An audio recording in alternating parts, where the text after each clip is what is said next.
السلام علیکم ورحمۃ اللہ وبرکاتہ۔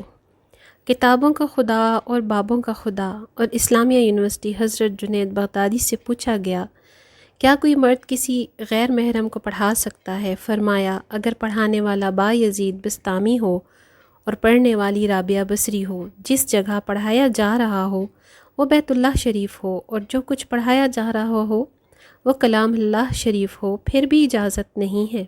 میں نے پڑھ رکھا تھا کہ علم حاصل کرنا فرض ہے، مگر جب اتنے بڑے عالم و بزرگ کا یہ قول پڑھا تو شش و پنج میں مبتلا ہو گیا کہ یہ کیسے ہو سکتا ہے۔ بہت زیادہ غور و فکر کرنے کے بعد میں بھی دور جدید کی پڑھی لکھی نسل کی طرح یہ کہنے پر مجبور ہو گیا کہ بابوں کا خدا اور ہے، کتابوں کا خدا اور۔ میرے دل نے بھی یہ تسلیم کر لیا کہ یہ جو مشہور و معروف بزرگ ولی اللہ ہو کر گزرے ہیں، یہ بس عوام کو کہانیاں سناتے رہے ہیں۔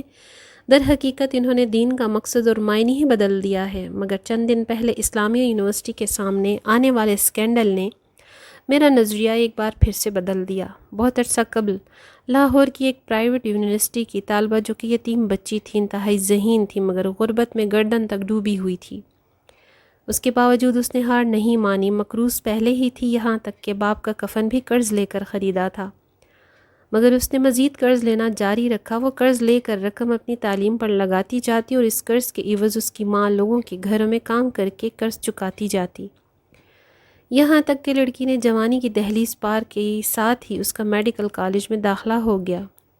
جوانی نے اس کے حسن کو یوں نکھار دیا تھا جیسے شبنم سبز گھاس یا سفید گلاب کو نکھار دیتی ہے۔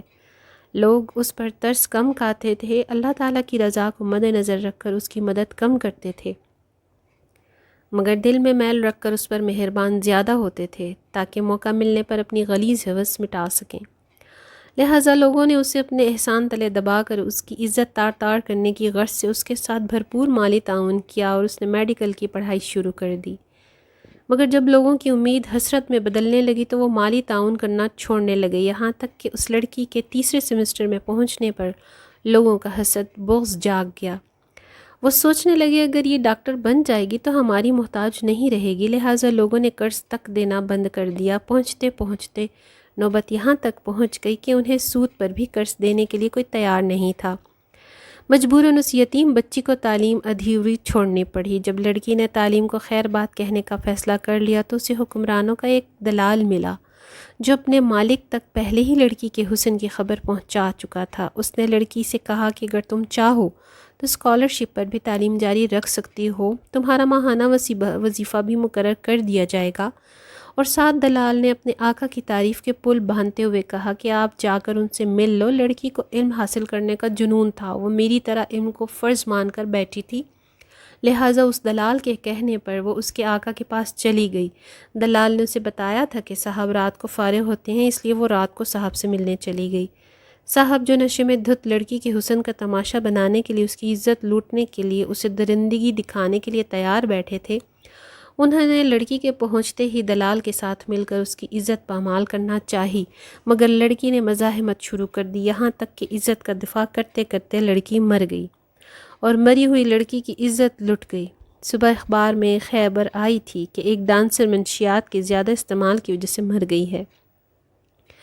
لڑکی کی ماں نے لاکھ دعائیاں دی کہ اس کی بچی پارسا تھی، مگر آزاد ملک کے آزاد اداروں نے میڈیکل رپورٹ میں موت کی وجہ منشیات کی زیادتی لکھا۔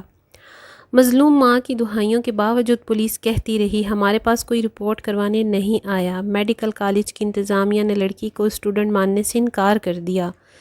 عدلیہ کے منصفوں نے لڑکی کی ماں کو جھوٹا قرار دے دیا، یہاں تک کہ وہ انصاف مانگتے مانگتے مر گئی۔ اسلامیہ یونیورسٹی کے اسکینڈل میں بھی مستقبل کے حکمران کے شامل ہونے کی اطلاعات ہیں۔ لڑکیاں دلالوں کے ذریعے لالچ دے کر فارم ہاؤس پر لائی جاتی تھیں اور پولیس کا بھی روایتی جواب ہے کہ کوئی شخص رپورٹ درج کروانے نہیں آیا۔